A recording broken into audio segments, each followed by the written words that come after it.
बिस्मिल्लाहिर्रहमानिर्रहीम। अस्सलाम वालेकुम नाज़रीन। रेड जोन से मैं हूं अली रज़ा अलवी और मेरे साथ मौजूद हैं जनाब मज़हर बलास और ख्वाजा मतीन। ख़वातीन हज़रात, आपकी खिदमत में सलाम। हस्ब साबक हस्ब रवायत पाकिस्तान के लिए दुआ। अल्लाह ताला हमारे इस अज़ीम वतन को सलामत रखे, ये वतन तरक्की करे, यहाँ खुशहाली हो, अमन चैन और सुख सुकून हो। जी अलवी साहब, क्या ख़बरें हैं? मज़हर बलास साहब, आज हमने सोचा है कि एक सवाल जो हर जगह पे आपको भी, मुझे भी, ख्वाजा साहब को भी, जिसका सामना करना पड़ रहा है, बार बार हर शख्स यही पूछता है, बड़े बड़े फ़िलासफ़र से, बड़े बड़े दानिश्वरों से, डॉक्टरों से लेके तंदूरचियों तक और चौकीदारों तक और जूते गांठने वालों तक और नान भाइयों तक, गली गली में एक ही सवाल है कि क्या इलेक्शन हो जाएंगे, क्या इलेक्शन मार्च अप्रैल में भी हो जाएंगे या नहीं होंगे। इस सवाल का भी जवाब तलाश करने की कोशिश करेंगे। फिर ये लोग पूछते हैं कि यह निगरान हुकूमत कितना लंबा अरसा चलेगी। फिर ये लोग पूछते हैं कि क्या नवाज शरीफ वतन वापस आएंगे या नहीं आएंगे। फिर ये लोग ये भी पूछते हैं कि चेयरमैन पीटीआई का मुस्तकबिल क्या बनेगा, उनका मुस्तकबिल सियासी क्या है। ये बहुत सारे सवालात हैं और इन सवालात के जवाबात तो वही लोग जानते हैं जो जानते हैं, लेकिन हम भी सितारों की रोशनी में जानने की कोशिश करेंगे, क्योंकि सितारे शनास लोग जो हमारी ने फल्कियात जो हैं, ज़ाहिर है वो लोग कहते हैं कि आलिमुल गैब तो सिर्फ़ और सिर्फ अल्लाह पाक की ज़ात है, लेकिन अपने आदाद व शुमार की रोशनी में, कुछ नजूम की रोशनी में, कुछ फल्कियात की रोशनी में, जो भी उनके अपने साइंटिफिक उलूम हैं, उसमें कुछ पेशगोइयाँ करते हैं। तो इस हवाले से हम अपने प्रोग्राम में आज बात करेंगे पीर सजवार साहब से, माहिर फल्कियात भी हैं और मारूफ मुआलिज भी हैं, और इसके अलावा हम डॉक्टर उमर फ़ारूक साहब से भी बात करेंगे, वो सीनियर एस्ट्रोलॉजर हैं, उनसे भी बात की जाएगी, उनसे यही जानने की कोशिश करेंगे। और उसके बाद साइफ़र केस के हवाले से भी बात होगी। शाह महमूद कुरैशी को गिरफ़्तार कर लिया गया है और शाह महमूद कुरैशी की गिरफ़्तारी के बाद यह भी मालूम हुआ है कि उनके ऊपर एक FIR दर्ज हुई है, और ये FIR सीक्रेट एक्ट के तहत दर्ज हुई है,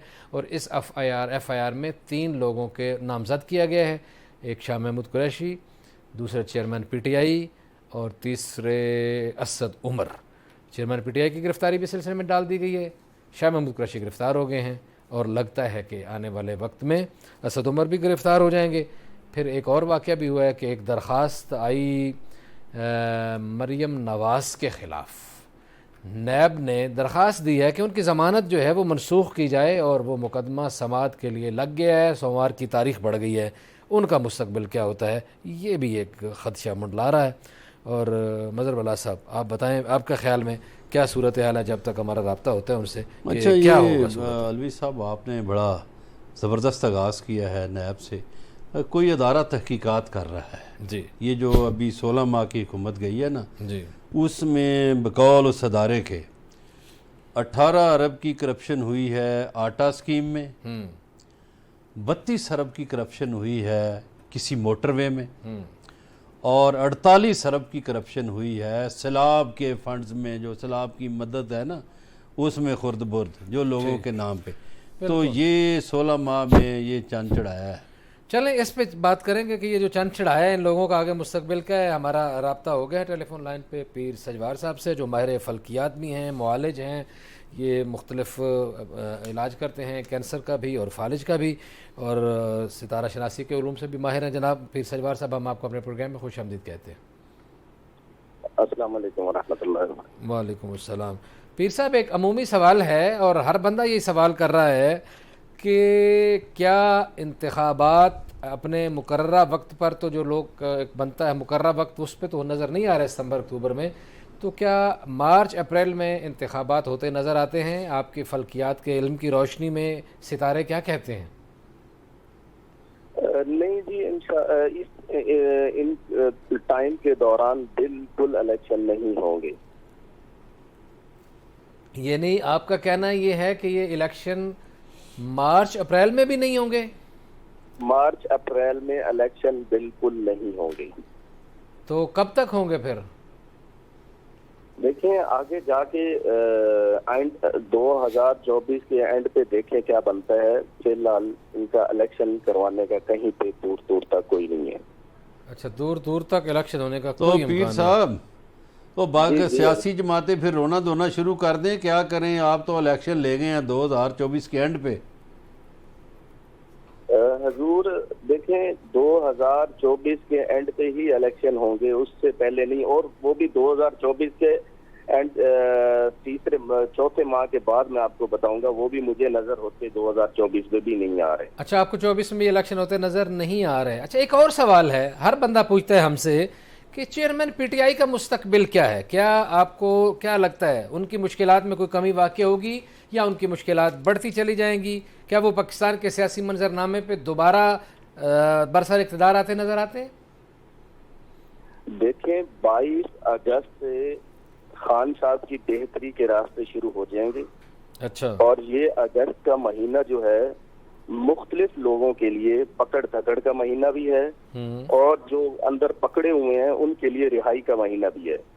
और खान साहब का जो है, खान साहब 22 अगस्त से इनके मामला अगले 8 हफ्तों के लिए बहुत ज्यादा बेहतर जाएंगे। अच्छा, 22 अगस्त से आगे 8 हफ्तों के लिए खान साहब के मामला ठीक हो जाएंगे, बेहतर होना शुरू हो जाएंगे। हाँ, अच्छा, बेहतर होना शुरू हो जाएंगे। और अक्टूबर में खान साहब की डील भी हो जाएगी। बहुत बड़ी खबर दे रहे हैं, बहुत बड़ी पेशगोई कर रहे हैं बल्कि आप, कि अक्टूबर में खान साहब की डील हो जाएगी। अक्टूबर में खान साहब की इंशाल्लाह ये डील हो जाएगी। ओके। और नवाज शरीफ की वतन वापसी का एक बहुत बड़ा सवाल है। अपने भाई के अहद इक़्तिदार में तो वतन आ नहीं सके, लेकिन अभी पाकिस्तान मुस्लिम लीग नून के लोग बड़ा दावे कर रहे हैं कि जनाब वो दिसंबर तक आ जाएंगे, वो सितंबर तक आ जाएंगे, वो फलां तक आ जाएंगे। तो आपको क्या लगता है? मैंने 2023 के शुरू में भी कहा था कि नवाज शरीफ साहब 2023 में बिल्कुल पाकिस्तान नहीं आएंगे। और आज भी मेरी वही बात मैं दोहरा रहा हूँ कि 2023 में मियां मोहम्मद नवाज शरीफ साहब पाकिस्तान नहीं आएंगे। पीर साहब ये फरमाएं, ये जो पीपल्स पार्टी है उसका भी कोई मुस्तकबिल है या नहीं है? और पीटीआई का भी मुस्तकबिल बता दें, और नून लीग का भी। आपने मुस्तकबिल नहीं बताया। ये मुस्तकबिल की बात है, वो पीटीआई की बहुत ज्यादा है। और पीपल पार्टी का देखें, अब भी जो है अगस्त में मुझे जो है ना 40 से 45 लोग, मुख्तलिफ जमातों के बड़े बड़े लोग, बड़े बड़े नाम जो हैं वो पाकिस्तान से भागते हुए नजर आ रहे हैं। अच्छा, 40-45 लोग इस मुल्क से भाग जाएंगे, मुख्तलिफ बड़ी सियासी जमातों के बड़े बड़े लोग भाग जाएंगे। और फिलहाल इनका कोई मुस्तकबिल नहीं है 2023 में। 2023 में इनका कोई मुस्तकबिल नहीं है। ठीक है, नहीं 23 तो हमें नज़र आ रहा है ना कि 23 के तो एंड तक कुछ भी नहीं होने जा रहा। बात है 24 की हो रही, तो 24 में क्या होगा इनका? देखिए, 2024 में भी खान साहब पीटीआई पहले नंबर पे रहेगी। अच्छा, पीटीआई पहले नंबर पे रहेगी पार्टी का। और जो है नून लीग का मुझे इतना वजूद नजर नहीं आ रहा। अच्छा, जो नए वजीर आज़म आए हैं अनवारुल हक काकड़ साहब, उनके हवाले से आपका क्या ख्याल है? उनसे कितनी तवक्कुआत वाबस्ता करनी चाहिए? आपके सितारे क्या कहते हैं? देखें, अनवारुल हक काकड़ साहब बहुत दिलेर आदमी हैं। अच्छा। और दिलेरी से काम करेंगे और इंशाल्लाह मुल्क के लिए बेहतर साबित होंगे।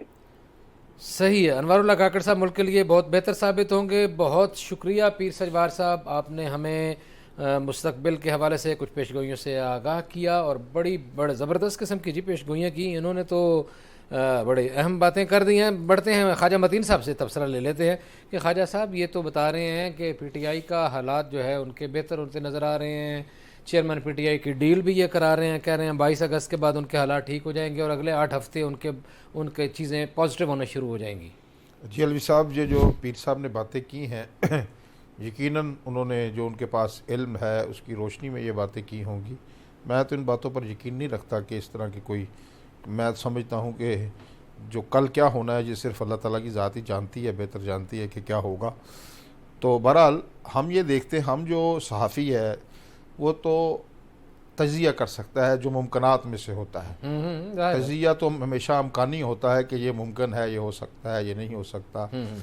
उस हवाले से हम बात कर रहे हैं कि ये जो बात की उन्होंने, डील की बात की, ये देखें कि पहले मुस्लिम लीग नून पर बड़ा कड़ा वक्त आया पिछले दौरे हुकूमत में, तो बाद में फिर उनके साथ भी मामलात दरपर्दा तो मुज़ाकरात होते रहते हैं पार्टियों के। तो अभी भी चेयरमैन पीटीआई के साथ ऐसी ख़बरें ज़ेरे गर्दश हैं कि उनके साथ बैकडोर चैनल से राब्ते हो रहे हैं, कोई बातें हो रही हैं। तो शायद आने वाले दिनों में उनकी डील भी हो जाए, जैसे पीर साहब ने कहा है। हमेशा से होता है, पीपल्स पार्टी ज़ेर ताब रही, फिर उन्होंने मुज़ाकरात किए, फिर आपको याद होगा कि जनरल मुशर्रफ और मोहतरमा बेनज़ीर भुट्टो शहीद की दुबई में मुलाकात हुई, फिर मियां नवाज शरीफ की वापसी का रास्ता हमवार हुआ।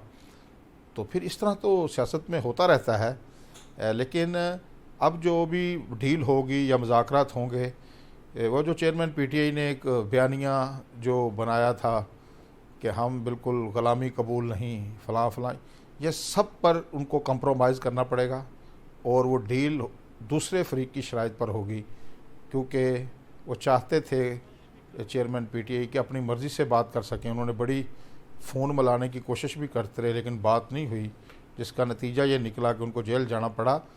तो इसमें कोई दो राय नहीं है, पहले भी डीलें होती रही हैं, आइंदा भी कोई डील होगी तो ज़रूर उनको भी जेल से भी बाहर निकल सकते हैं और दोबारा इक़्तिदार में भी आ सकते हैं। ये तो इस मुल्क में नहीं कोई नई बात नहीं है। जी बिल्कुल ठीक है। मज़हर बरलास साहब, आपको क्या लगता है कि जो पेशगोइयाँ करके गए हैं पीर सजवार साहब, अब हमने दूसरे डॉक्टर उमर फारूक साहब को जो सीनियर एस्ट्रोलॉजर हैं उनको भी लाइन पे लेना है, लेकिन अभी वो उनसे रब्ता नहीं हो पा रहा, तो आपका क्या ख्याल है कि इनकी इस हवाले से?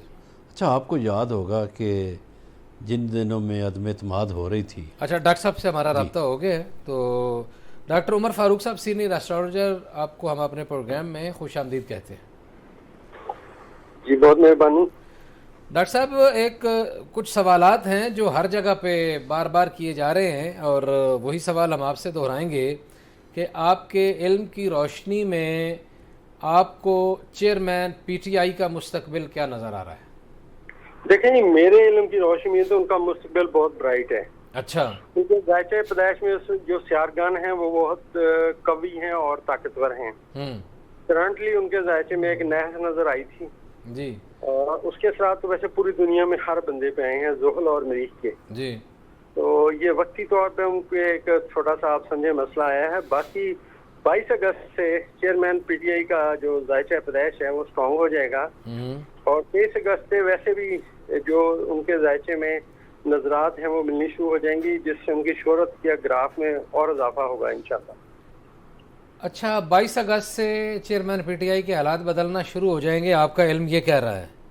जी जी जी जी बिल्कुल, क्योंकि मुश्तरी को नाजर हो जाएगा सूरज, ठीक है, आने वाले वक्त में। ये जब ये बुर्ज अपना चेंज करेगा, ठीक है, बुर्ज असद से बुर्ज शुमला में जाएगा, वहाँ पे ऑलरेडी तारत बैठा हुआ है जो अपने बादशाह के खाने में है। सही है। अच्छा डॉक्टर साहब, ये बताएं, अपने शरफ के खाने में आएगा अपना बुर्ज सौर में, तो वहाँ मुश्तरी बैठा हुआ है जिसकी ये पॉजिटिव साइन बनेगी।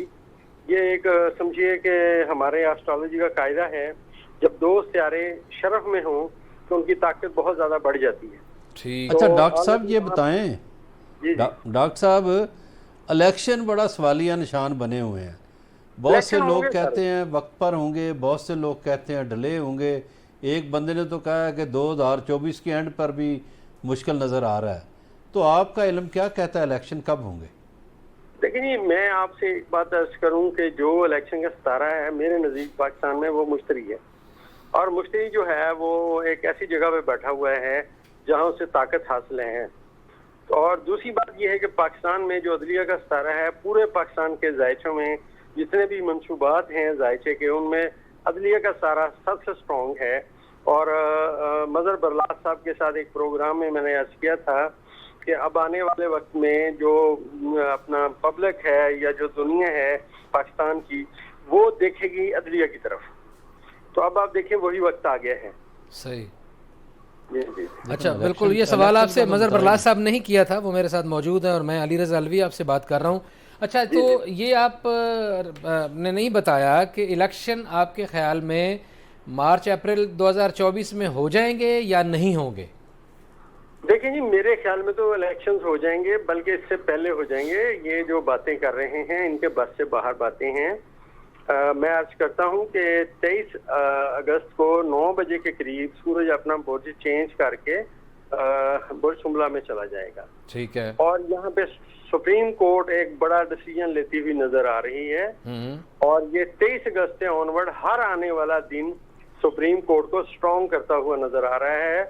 और मुझे लगता ये है कि अपने इसमें जो जजेस हैं वो कानून के ऊपर जो है ना इसके अमल कराएंगे कानून के ऊपर, और इलेक्शन अपने वक्त पे होंगे, आगे नहीं जाएंगे इंशाल्लाह। अच्छा, इसी साल हो जाएंगे? जी जी, जो वक्त है 90 दिन का, इंशाल्लाह उसी में हो जाएंगे जी। अच्छा, 90 दिन के अंदर। आपने एक बड़ी ज़बरदस्त बात की है, मैं उसको थोड़ा और खोलता हूँ। आप कह रहे हैं कि 22 अगस्त के बाद अदलिया और ज़्यादा मजबूत हो जाएगी, तो इसका मतलब है कि सितंबर में जो मौजूदा चीफ जस्टिस साहब ने जाना है तो उससे पहले पहले कोई वो बड़ा फैसला करके जाएंगे, आपके इल्म की रोशनी ये कह रही है? बिल्कुल बिल्कुल, एक नहीं वो 2-3 बहुत बड़े फैसले करेंगे। माजी में भी उन्होंने जो फैसला किया और वो बड़ा स्ट्रॉन्ग किया, अब भी वो करेंगे, वो अपने उससे नहीं हटेंगे। मेरी कैलकुलेशन में अदलिया बहुत स्ट्रॉन्ग है जी, और वो अपने आइन के ऊपर अमल कराएगी इंशाल्लाह। सही। अच्छा, मौजूदा निगरान हुकूमत जो है, इसके हवाले से इसके जो मौजूदा वज़ीर आज़म हैं जनाब अनवारुल हक काकड़ साहब, आपके इल्म की रोशनी में आप उन्हें कैसा पाते हैं? देखिए, मैं अर्ज करता हूँ, एक तो मेरे पास उनका जायचा पैदाइश नहीं है। सही है। बतौर वज़ीर-ए-आज़म पाकिस्तान उनका जायचा मैं बयान करने की कोशिश करूंगा, जो छोटा मोटा मेरा इल्म है जी। वो ये है, क्योंकि जोहल जायचे में रिवर्स है, तो ये जो निगरान वज़ीर-ए-आज़म है ये कोई पायदार आदमी नहीं है। अच्छा। या आपने वो नहीं कह सकते कि ये स्ट्रॉन्ग वज़ीर-ए-आज़म सामने आया है। नहीं नहीं नहीं नहीं, ये तो बल्कि दिन ब दिन मुलझनों का शिकार होंगे। आप देखिएगा कि ये, क्योंकि जोहल अभी रिवर्स है और कंटिन्यू रिवर्स है, और दूसरी बात ये है कि जोहरा भी पाकिस्तान के जायचे में रिवर्स है, तो ये जो दोनों सारे रिवर्स हैं, ये बता रहे हैं कि वज़ीर-ए-आज़म के लिए कोई वो क्या कहते हैं कि कोई फूलों की सेज नहीं है, इनके लिए मुश्किलात आएंगी। अच्छा डॉक्टर साहब, एक गुजारिश है कि हमें ज़रा, लोग हमसे पूछते हैं कि मियाँ नवाज शरीफ इस मुल्क में आएंगे नहीं आएंगे, मुस्लिम लीग नून का क्या मुस्तकबिल है, पीपल्स पार्टी का क्या मुस्तकबिल है, मौलाना फजल रहमान का क्या मुस्तकबिल है, चेयरमैन PTI का आपने बता दिया है, तो इन बाकियों पे भी ज़रा रोशनी डाल दें। जी जी, मैं अर्ज करता हूँ, जो मियाँ नवाज शरीफ साहब का जायचा है वो तो मैंने पहले भी अर्ज किया था कि पाकिस्तान में आते नजर ही नहीं आते। जो तमाम PDM है या वो तमाम लोग जो चेयरमैन PTI के खिलाफ हैं, ये मुश्किल वक्त देखेंगे, इनके लिए अच्छा वक्त नहीं है जी। अच्छा, तमाम PDM मुश्किल वक्त देखेगी। मरियम नवाज के बारे में क्या कहते हैं आप? मैंने पहले भी अर्ज किया था कि ये मरियम नवाज का जायचा पैदाइश मेरे पास नहीं है, तो मेरी उसके बारे में वैसे राय कोई नहीं है, मैं कोई राय नहीं दे सकता। ठीक हो गया जी, बहुत शुक्रिया आपका डॉक्टर उमर फारूक साहब, सीनियर एस्ट्रोलॉजर, आपने हमारे लिए वक्त निकाला। नाजरीन, आपने 2 मुख्तलिफ माहिरीन फ़ल्कियात की आराज़ सुनी बहुत सारे मामलात पे। एक ख़ास तौर पे इस मामले पे तो दोनों में आपने इत्तेफाक देखा कि 22 अगस्त के बाद चेयरमैन PTI के हालात जो हैं वो बेहतर हो रहे हैं। वो कहते हैं, माहिर अपने फ़ल्कियात की रोशनी में, सितारों की रोशनी में, जो भी उनकी टर्मिनोलॉजी थी उसमें उन्होंने ये बताया है कि 23 अगस्त से चेयरमैन PTI की तरफ आसानियाँ बढ़ेंगी। लेकिन एक बात पे वाज़े इख्तिलाफ हमें नज़र आया दोनों की पेशगोई में, कि एक साहब ने कहा कि उन्हें 24 के आखिर तक भी इंतखाबात होते नज़र नहीं आ रहे, लेकिन दूसरे साहब ने कहा कि उन्हें अपने इंतखाबात बर वक्त होते नज़र आते हैं। बहरहाल ये बात फिर भी अपनी जगह पे कायम है कि आलिमुल गैब अल्लाह की ज़ात है, अपने अपने उनके इल्म के तरीक़ाकार हैं, अपने अपने उनके मफरूज़ात हैं, उनकी रोशनी में आपको बताने की कोशिश की। बातचीत का सिलसिला जारी, हमारे साथ रहिएगा। मिलते हैं ब्रेक के बाद। वेलकम बैक नाज़रीन, अगली खबर की तरफ बढ़ते हैं, और अगली खबर ये है कि साइफर गुमशुदगी केस में PTI के वाइस चेयरमैन शाह महमूद कुरैशी को आज ऐन उस वक्त गिरफ्तार किया गया जब वो नेशनल प्रेस क्लब इस्लामाबाद में प्रेस कॉन्फ्रेंस करके अपने घर पहुंचे, तो वहाँ से उनको गिरफ्तार कर लिया गया। प्रेस कॉन्फ्रेंस में उन्होंने काफ़ी सारी गुफ्तगू की, और उसके बाद मालूम ये हुआ है कि उनके ऊपर सीक्रेट एक्ट के तहत मुकदमा दर्ज कर लिया गया है। मज़हर बल्ला साहब क्या कहते हैं? अच्छा सर, जब हम साइफ़र पे बात करते हैं तो हमें माजी को ज़रूर देखना पड़ता है, और देखना भी चाहिए। जो साइफ़र का किस्सा छिड़ता है, तो आपको पता है DG ISPR ने एक प्रेस कॉन्फ्रेंस की थी, उसमें उन्होंने बताया था कि साइफ़र का सबसे पहले उस वक़्त के वज़ीर आज़म को कामरा में आर्मी चीफ़ ने बताया था, और उसके बाद आपको पता है कि वो कागज़ जो था वो लहराया गया, जो मिनट्स ऑफ मीटिंग थे। उसके बाद उस वक़्त के वज़ीर आज़म ने एक कौमी नेशनल जो है हमारी कमेटी है, उसकी मीटिंग की, नेशनल सिक्योरिटी काउंसिल की। उसमें आपको पता है कि सब ने इंडोर्स किया और माना, और फिर डिमार्च किया गया अमेरिकन्स को बुला के, और फिर उसके बाद एक प्रेस कॉन्फ्रेंस हुई जिसमें उस वक़्त के जो DG ISPR थे उन्होंने कहा कि साजिश नहीं, मदाखलत हुई है। तो खैर वो वज़ीर आज़म चले गए अदम एतमाद की सूरत में। तो जो नए वज़ीर आज़म आए उनकी तसल्ली नहीं हुई, उन्होंने फिर कहा कि जी नेशनल सिक्योरिटी काउंसिल की मीटिंग बुलाई जाए।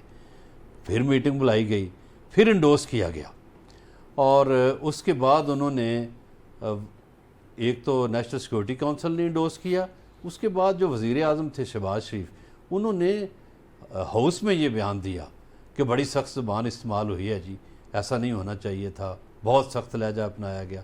तो इसका मतलब है कि इकरार तो हुआ।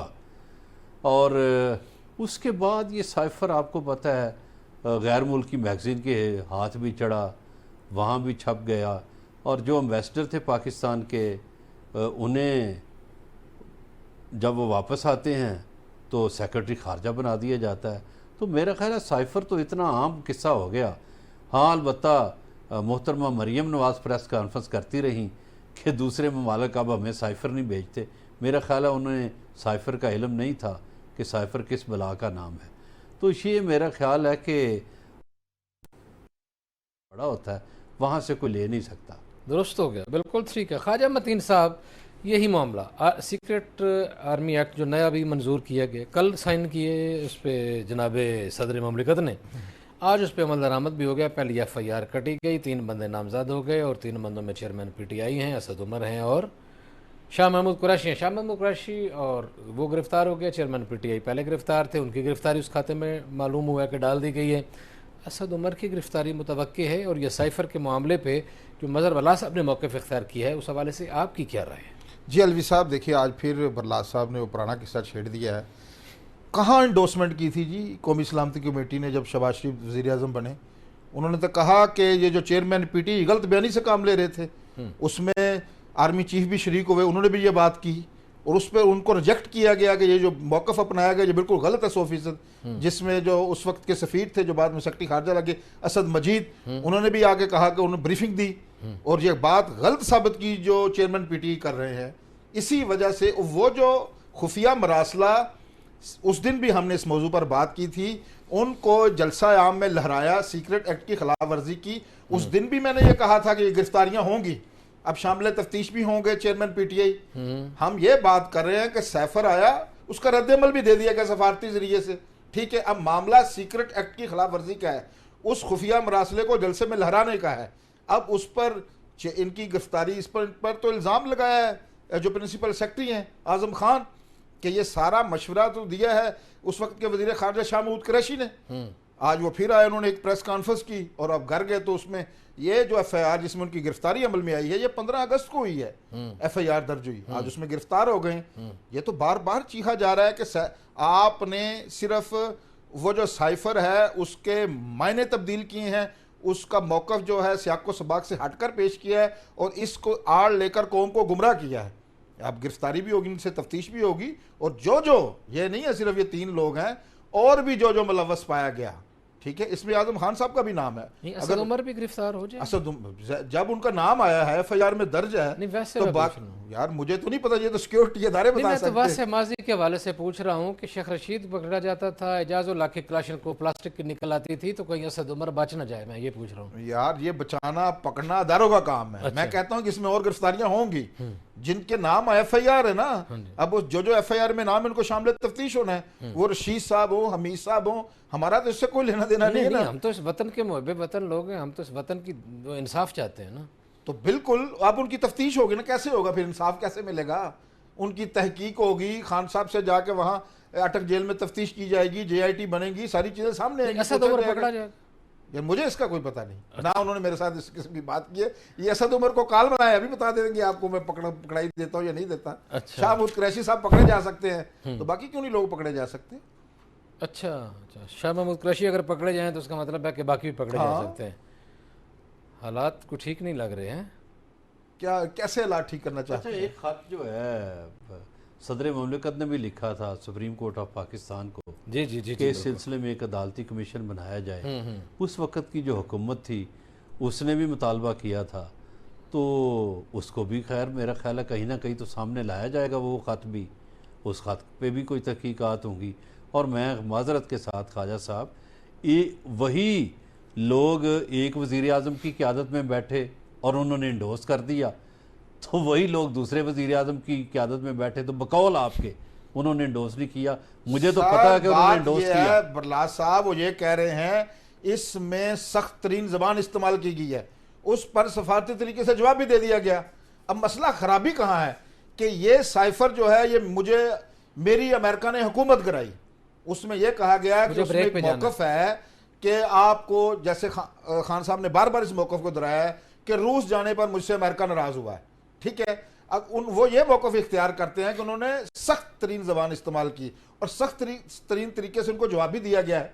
उसमें यह अल्फाज कहीं नहीं है कि अगर आपने हमारी बात ना मानी तो इनकी हुकूमत को हटाकर और पीडीएम की हुकूमत को ले आ जाए। बात सही है, बिल्कुल सही है। और इसमें भी बहुत सारे लोगों ने मुख्तलिफ आरा दी हैं, कई साबिक सेक्रेटरी खारजा और मुख्तलिफ लोग बताते रहे कि बतौर सफ़ीर हम इस तरह की मुलाकातों की वारदातें, मुलाकातों की तफसीलात अपने अपने ममालिक को भेजते रहते हैं, और यहाँ के लोग जो यहाँ बैठे हुए हैं वो अपने अपने ममालिक में भेजते हैं, जो हमारे सफ़ीर जहाँ बैठे हैं वो अपने अपने पाकिस्तान को भेजते हैं। तो ये एक रूटीन की कार्रवाई थी, उसको किस तरह इस्तेमाल किया गया, बहरहाल जो भी होगा आगे नज़र आएगा। कानून हरकत में आ गया, सीक्रेट एक्ट के हवाले से FIR हो गई है, चंद ही दिनों में बहुत सारी चीज़ें खुल जाएंगी। बातचीत का सिलसिला जारी है, हमारे साथ रहिएगा, मिलते हैं ब्रेक के बाद।